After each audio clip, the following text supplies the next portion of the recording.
Good morning बच्चों, आप सभी का स्वागत है। आज हम काव्य दीपिका पुस्तक का अध्ययन आरंभ करते हैं। काव्य दीपिका पुस्तक में मुख्य मुख्य जो अलंकार हैं उनके लक्षण और उदाहरण दिए गए हैं। तो आइए हम शुरू करते हैं सबसे पहले अलंकार से। अलंकार का सामान्य अर्थ क्या होता है? अलम करोति इति अलंकार है। अलम करोति अर्थात पूर्ण करे, जो किसी की शोभा को, किसी की सुंदरता को पूर्ण करे, वह होता है अलंकार। सामान्य बोलचाल की भाषा में अलंकार का अर्थ होता है, अलंकार यानी आभूषण। आभूषण जिस प्रकार आभूषण किसी रमणी के सौंदर्य को द्विगुणित कर देते हैं, उसी प्रकार अलंकार काव्य के सौंदर्य की वृद्धि के प्रमुख साधन है। काव्य की जो सुंदरता है, भाषा और अर्थ की जो सुंदरता है, वह अलंकार से दुगनी हो जाती है। अलंकार से उसके सौंदर्य में वृद्धि हो जाती है। तो अलंकार का सामान्य अर्थ हो गया अलम करोति इति अलंकार है, अर्थात पूर्ण करे। अलम यानी पूर्ण करे। किसे पूर्ण करे? शोभा या सुंदरता को, जो काव्य की शोभा को, काव्य की सुंदरता को पूर्ण करे, वह अलंकार कहलाता है। ये तो हो गया अलंकार की सामान्य परिभाषा। अब हम देखते हैं कि संस्कृत साहित्य में अलंकारों का जो वर्गीकरण है, मुख्य प्रकार से दो प्रकार से अलंकारों का वर्गीकरण किया गया है। अलंकार दो प्रकार के होते हैं, पहला शब्दालंकार और दूसरा अर्थालंकार। शब्दालंकार क्या होता है कि जो अलंकार शब्द पर आश्रित हो, यानी कि जिस अलंकार की शब्द पर स्थिति निर्भर हो, वह होता है शब्दालंकार, और अर्थ पर आश्रित अलंकार अर्थालंकार होता है। इसे विस्तार से समझते हैं। यदि पर्यायवाची शब्द का प्रयोग करने पर अलंकार की सत्ता न रहे, अलंकार समाप्त हो जाए, किसी शब्द के पर्यायवाची का प्रयोग करने पर, जैसे कावेरी वारी पावन पवन, इस प्रकार का एक अलंकार है, कावेरी वारी पावन पवन। अब यहाँ पर वारी के स्थान पर यदि हम उसके पर्यायवाची जल का प्रयोग करें, वारी यानी जल, और जल का प्रयोग करें और वो अलंकार समाप्त हो जाए, तो वह कौन सा अलंकार है? शब्दालंकार, क्योंकि उस अलंकार की जो सत्ता है वह शब्द पर आश्रित है। उस शब्द को हटाते ही वह अलंकार समाप्त हो जाता है। अलंकार अलंकार नहीं रहता है। तो शब्द पर आश्रित अलंकार जो होता है वो शब्दालंकार होता है, और जो अर्थ पर आश्रित अलंकार होता है वह अर्थालंकार होता है। तो ये तो हो गया शब्दालंकार। और जहाँ पर्याय शब्द का प्रयोग करने पर भी, किसी पर्यायवाची का प्रयोग करने पर भी अलंकार की स्थिति बनी रहे, वह अलंकार समाप्त ना हो, तो वह अलंकार अर्थालंकार होता है, क्योंकि उस अलंकार की जो सत्ता होती है वह शब्द पर आश्रित न होकर अर्थ पर आश्रित होती है, और पर्यायवाची शब्दों के अर्थ एक समान होते हैं। तो ये तो हो गई अलंकारों की सामान्य बात कि अलंकार किसे कहते हैं और अलंकार कितने प्रकार के होते हैं। तो अलंकार का सामान्य अर्थ हो गया आभूषण। अलम करोति अर्थात पूर्ण करे, शोभा या सुंदरता को जो पूर्ण करे वह अलंकार कहलाता है। और अलंकार दो प्रकार के हो गए, शब्दालंकार और अर्थालंकार। ये तो है सामान्य बात, यह आपसे परीक्षा में नहीं पूछी जाएगी। अब परीक्षा में आपके किस प्रकार के जो प्रश्न आएंगे वो आपने पहले देख लिए होंगे। अब हम शुरू करते हैं, आपके पेपर में आपको किस प्रकार से प्रश्न आएगा, किस प्रकार से आपको उसका उत्तर लिखना है। तो शुरू करते हैं। पहला अलंकार अनुप्रास अलंकार। इसी प्रकार से जिस प्रकार से मैंने यहाँ लिखा हुआ है आपको उत्तर लिखना है। हिंदी भाषा का आप प्रयोग कर सकते हो। यह एक शब्दालंकार है।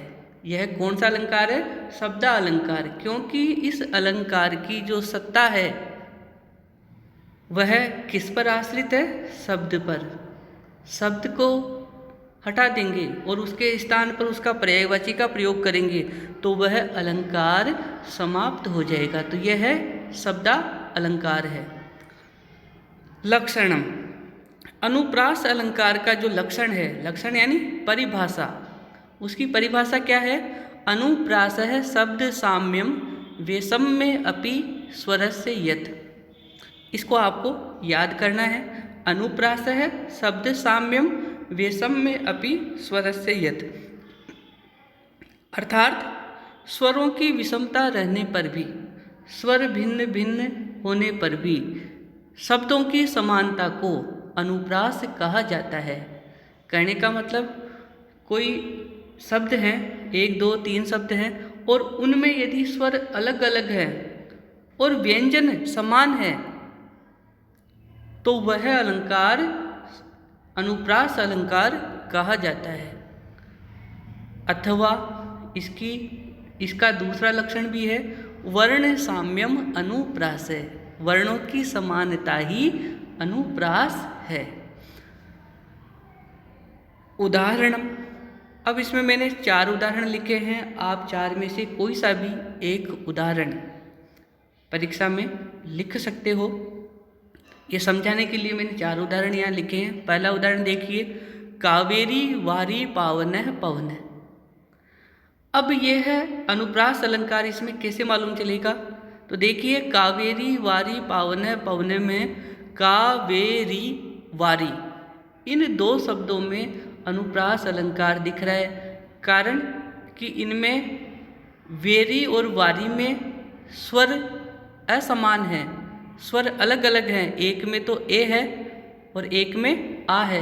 कावेरी वारी, स्वर अलग अलग होने पर भी वर्णों की समानता है, शब्दों की समानता है। इस कारण यहाँ पर हो गया अनुप्रास अलंकार, क्योंकि व और री ये दोनों में समान है। इसी प्रकार से पावन और पवन, पावन और पवन में भी, पावन में तो आस्वर है और पवन में अस्वर है। यहाँ पर स्वर अलग अलग है, फिर भी वर्णों की समानता होने के कारण पावन और पवन है, इन दोनों में भी अनुप्रास अलंकार है। इसी प्रकार से भारते भातु भारती, इन सब में स्वर असमान हैं, लेकिन व्यंजनों की समानता होने से, वर्णों की समानता होने से यहाँ पर भी अनुप्रास अलंकार है। इसी प्रकार से तीसरा उदाहरण, लता कुंजम गुंजन मधवदली पुंजम चपलयन। यहाँ पर कुंजम गुंजम, यहाँ पर न ज और य और ज जो है ना, मद वदली पुंजम, ये वर्ण समान है और वर्ण समान होने के कारण यहाँ पर अनुप्रास अलंकार है। उसी प्रकार से चौथा उदाहरण देखिए, ततो महेंद्र से महेंद्रगामी वधाय वध्य से सरम शरण्य है जाता भी संगो नृपति निशंगा दुधर तुम मेच्छत प्रसबोध धृतारी। यहाँ पर महेंद्र से महेंद्रगामी, ये 2 शब्द हैं। 2 शब्दों में महेंद्र से महेंद्र और महेंद्र ये समान है, वर्ण साम्यम है, इस कारण यहाँ पर अनुप्रास अलंकार है। इसी तरह से वधाय वध्यस्य में भी व और ध की आवृत्ति आ रही है। सरम शरण्य, यहाँ भी वर्णों की समानता है। तो इस तरह से ये भी अनुप्रास अलंकार का एक उदाहरण है। तो अनुप्रास अलंकार बहुत ही सरल है। अनुप्रास अलंकार में आपको ये याद रखना है कि वर्णों की समानता ही अनुप्रास अलंकार है। स्वर असमान हो सकते हैं, स्वर असमान होने पर भी यदि व्यंजन समान है, वर्ण समान है, तो वह अनुप्रास अलंकार कहा जाएगा। तो आपको इसका लक्षण, अनुप्रास है शब्द साम्यम वैषम्य अपि स्वरस्य यत्, और इसका उदाहरण याद करना है। और इसको यदि आप इस तरह से समझा सको तो बहुत ही अच्छा होगा। अब हम लेते हैं दूसरा अलंकार, यमक अलंकार। यमक जो है उसका सामान्य अर्थ होता है जोड़ा। यमक का मतलब क्या होता है? जोड़ा। यह भी एक शब्द अलंकार है। इसमें भी जो अलंकार की सत्ता है, शब्द पर आश्रित रहती है। शब्द को हटाकर उसका पर्यायवाची प्रयोग करने पर अलंकार समाप्त हो जाता है। तो यह भी एक शब्द अलंकार है। इसका लक्षण क्या है? सत्य अर्थे पृथक अर्थाया स्वर व्यंजन संहते कर्मेण तेनेव आवृत्ति यमकम विनिगद्यते।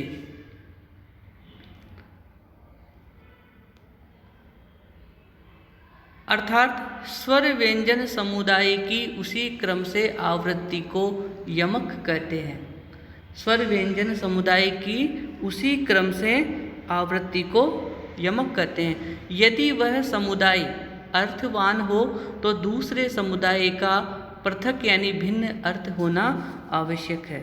तो यमक अलंकार में मूल बात यह है कि दो शब्द उसी क्रम से आने चाहिए। जो दो शब्द हैं, यमक यानी होता है जोड़ा, शब्दों का जोड़ा उसी क्रम से आना चाहिए और दोनों के अर्थ अलग अलग होने चाहिए। अब उदाहरण देखिए इसमें, नव पलास पलास वनम पुरः स्फुट पराग परागत पंकजम मृदुलतांत लतांतम लोकयेत स सुरभिम सुरभिम सुमनोहरै। नव पलास पलास वनम पुरः, यहाँ पर पलास पूरा का पूरा शब्द आया है। अनुप्रास में तो क्या था? अनुप्रास में पूरा शब्द नहीं था, अनुप्रास में कुछ वर्णों की समानता थी।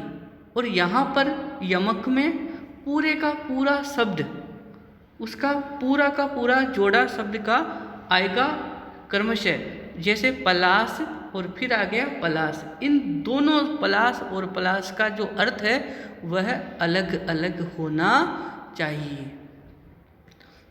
अब यहाँ पर अलग अलग क्या है? पहला जो पलास है उसका अर्थ है पत्ते, पेड़ के जो पत्ते होते हैं वो, और दूसरा जो शब्द है पलास उसका अर्थ है पलास का वृक्ष। पलास बोलते हैं ढाक को, ढाक का पेड़। तो पलास का जो पेड़ होता है वो दूसरा यहाँ अर्थ है। इसी तरह से नीचे देखिए, स सुरभिम सुरभिम सुमनोहरै। यहाँ पर जो पहला सुरभिम शब्द है उसका अर्थ है सुगंधित, और दूसरा जो सुरभिम शब्द है उसका अर्थ है वसंत ऋतु। तो ये बहुत ही सरल अलंकार है। हिंदी में इसका उदाहरण आपको मिल जाएगा, जैसे कनक कनक ते सो गुणी मादकता अधिकाई। ये जो बिहारी का जो ये श्लोक है, ये मंत्र, ये श्लोक है, यहाँ पर कनक कनक ये शब्द की आवृत्ति हो रही है, क्रमशः हो रही है, और यहाँ पर इन दोनों शब्दों का अर्थ अलग अलग है। पहले कनक का अर्थ है सोना और दूसरे कनक का अर्थ है धतूरा। तो इस प्रकार से यहाँ भी यमक अलंकार होगा। तो अब यमक अलंकार भी बहुत ही सरल अलंकार है। अब हम देखते हैं तीसरा अलंकार, वो है श्लेष अलंकार। श्लेष अलंकार जो है यह भी एक शब्दालंकार है। लक्षण इसका है, श्लिष्टै पदै अनेकार्थाभिधाने श्लेष इष्यते। अर्थात श्लिष्ट पदों के द्वारा अनेक अर्थों का कथन श्लेष कहा जाता है। अब ये श्लिष्ट पद क्या होते हैं? देखिए, श्लेष का अर्थ है जुड़ना या चिपकना। श्लिष्ट पद का मतलब होता है जब एक से अधिक शब्द एक ही शब्द में जुड़ जाएं, चिपक जाएं, यानी कि एक ही शब्द से कई अर्थ निकले तो होता है श्लिष्ट पद। तो श्लेष का अर्थ है जुड़ना या चिपकना, जहाँ अनेक शब्द मिलकर एक रूप बन जाते हैं। जैसे घन, घन का अर्थ होता है बादल, और घन का दूसरा अर्थ होता है अविरल। तो घन शब्द का एक बार प्रयोग करने से ही दोनों अर्थों का बोध हो जाए। घन यानी बादल और घन यानी अविरल, दोनों अर्थों का जब एक ही बार प्रयोग करने से दोनों अर्थों का बोध हो जाए तो श्लेष अलंकार होगा। अब हम इसको एक उदाहरण से समझते हैं। उदाहरण देखिए, प्रतिकूलताम उपगते ही विधौ विफलत्वम एति बहुसाधनता अवलंबनाये दिन भर्तुर्भुन्न पतिष्यतः कर सहस्त्रम अभी। यहाँ पर ये जो विधौ शब्द है, पहले चरण में पहली पंक्ति में विधौ जो शब्द आया है, इस विधौ शब्द में श्लेष अलंकार है। कैसे है कि विधौ जो शब्द है उसके दो अर्थ निकल रहे हैं यहाँ पर एक ही शब्द से। ये श्लिष्ट पद है और श्लिष्ट पद होने से इसके एक ही शब्द से दो भिन्न भिन्न अर्थ निकल रहे हैं। नीचे देखिए, विधि और विधु दोनों शब्दों का सप्तमी विभक्ति के एक वचन में रूप बनता है विधौ, किंतु यहाँ विधि यानी भाग्य और विधु यानी चंद्रमा, इन दोनों अर्थों का बोध एक ही पद से हो रहा है, इसलिए यहाँ पर श्लेष अलंकार है। कौन से पद में है? विधौ। विधौ जो शब्द है उसमें है श्लेष अलंकार, क्योंकि विधौ शब्द के यहाँ पर दो अर्थ निकल रहे हैं, एक भाग्य और दूसरा चंद्रमा। तो ये हो गया श्लेष अलंकार। अब हम देखते हैं चौथा अलंकार, उपमा अलंकार। अब तक हमने जो तीन अलंकार पढ़े वो थे शब्दालंकार। वहाँ पर जो अलंकार की स्थिति जो निर्भर थी वो थी शब्द के ऊपर आश्रित अलंकार थे। अब हम पढ़ रहे हैं उपमा अलंकार। यह एक अर्थालंकार है। तो अर्थ पर आश्रित अलंकार अर्थालंकार कहलाता है। इसका जो लक्षण है वह है प्रस्फुटम सुंदरम साम्यम उपमा इति अभिधीयते, अर्थात स्फुट और सुंदर साम्य को उपमा कहते हैं। उपमा अलंकार के चार तत्व हैं। चार तत्व कौन से हैं? पहला उपमान, दूसरा उपमेय, तीसरा साधारण धर्म और चौथा उपमानवाचक शब्द, जैसे यथा, इव, सा, दृश्य। जब ये चारों तत्व उपमा अलंकार में रहते हैं, यानी कि उपमान भी हो, उपमेय भी हो, साधारण धर्म भी हो और उपमानवाचक शब्द भी हो, जब ये चारों तत्व उपमा अलंकार में हो तो वह पूर्णोपमा अलंकार कहा जाता है। जब इनमें से एक या दो या तीन तत्वों का प्रयोग ना हो तो वह लुप्तो उपमा कही जाती है, यानी कि उसमें एक या दो ही साधारण धर्म होते हैं तो वो होती है लुप्तो उपमा। जैसे हिंदी का उदाहरण दिया हुआ, नायिका का मुख चंद्रमा के समान सुंदर है। ये पूर्णोपमा का एक बहुत ही सुंदर उदाहरण है।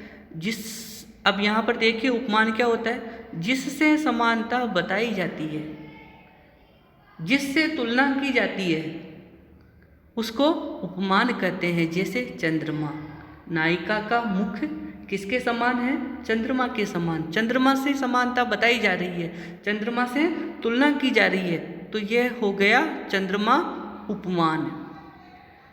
जिसकी समानता बताई जाती है, जिसकी तुलना की जाती है, उसको कहते हैं उपमेय। जैसे नायिका का मुख, तो ये हो गया उपमेय।